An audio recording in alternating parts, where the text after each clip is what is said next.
₹1 का भी दान यदि किसी अयोग्य व्यक्ति को प्रदान किया जाए, हमने ₹1 का भी दान यदि ऐसे व्यक्ति को दिया जो उसके योग्य नहीं था, तो ₹1 का दान करने से भी हम दरिद्र हो जाएंगे। इसलिए हमारे शास्त्रों में आज्ञा की है कि दान किसको देना है, जो योग्य है उसको दान प्रदान करिए, अयोग्य व्यक्ति को दान मत दीजिए। कुपात्र दानाच भवेद दरिद्रम, कुपात्र को दान देने से तुम दरिद्र हो जाओगे। दरिद्र भावेन करोति पापम, दरिद्र हो जाओगे तो फिर पाप करोगे, और पाप करोगे तो फिर नरक जाना पड़ेगा। पाप प्रभावा नरकम प्रयाते, और पुनर्दरिद्री पुनरेव पापी, फिर दोबारा जब जन्म होगा तो फिर से दरिद्र होगे, फिर से पापी बनोगे। इसलिए दान बहुत सोच समझ के करना चाहिए। लेकिन बंधुओं, यदि वही दान किसी सत्पात्र को दे दिया, किसी योग्य को दे दिया, तो आपका जीवन बदल जाएगा। सत्पात्र दानाच भवे धनाढ्यम, धनाढ्य भावेन करोति पुण्यम, पुण्य प्रभावा त्रिदिवं प्रयाते, पुनर्धनाढ्यम पुनरेव दानी। यदि किसी धनवान को, किसी सत्पात्र को दान दिया जाए, तो सत्पात्र को दान देने से क्या होता है?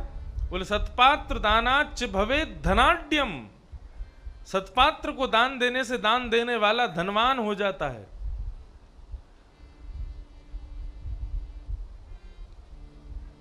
त्रिदिवम प्रयाते, 3 लोक ऊपर जो स्वर्ग है वो प्राप्त होता है एक सत्पात्र को दान देने से। और पुनर्जन्म जब होता है तो फिर से हम धनवान होते हैं और फिर से दानी होते हैं। इसलिए दान बहुत सोच समझ के करो। ₹1 का भी अनुदान किसी कुपात्र को नहीं जाना चाहिए। आपने किसी को दान दिया, आपने किसी को धन दिया, और उस धन को लेकर के, उस दान को लेकर के उस लेने वाले व्यक्ति ने यदि उस धन से कुछ गलत किया ना, तो वो आपको भोगना पड़ेगा।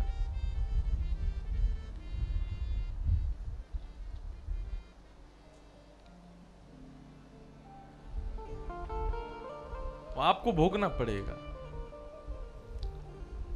इसलिए दान बहुत सोच समझ के करो। और यदि दान करने की आप बात पूछें कि महाराज जी दान किस वस्तु का करना चाहिए, धन का करें, वस्त्र का करें, अन्न का करें, गऊ का करें, भैंस का करें, कन्या का करें, कन्यादान भी होता है, गौदान भी होता है, वस्त्रदान भी है, अन्नदान भी है, धन दान भी है।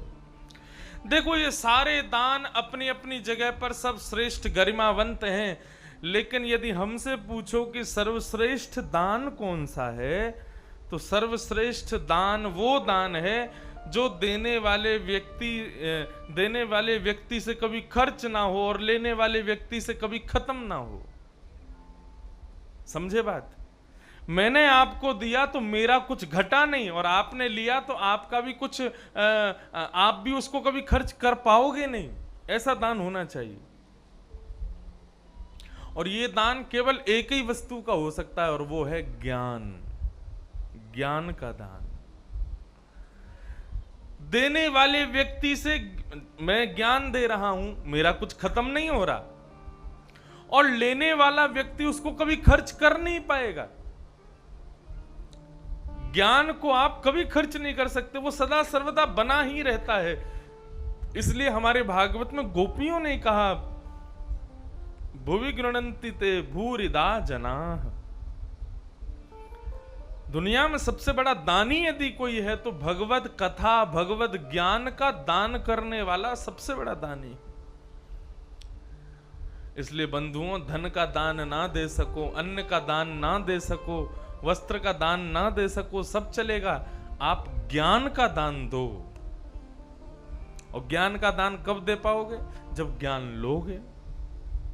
और ज्ञान कहां मिलता है? कथा में मिलता है। कथा कैसे मिलती है? बिनु सत्संग विवेक न होई, श्री राम कृपा बिन सुलभ न सोई। रघुनाथ जी की जब तक कृपा नहीं होती तब तक सत्संग मिलता भी नहीं है, और जब तक सत्संग नहीं मिलेगा तब तक ज्ञान नहीं मिलेगा, ज्ञान नहीं मिलेगा तो दान क्या करोगे। इसलिए भैया ज्ञान का दान करो, वो सर्वश्रेष्ठ है।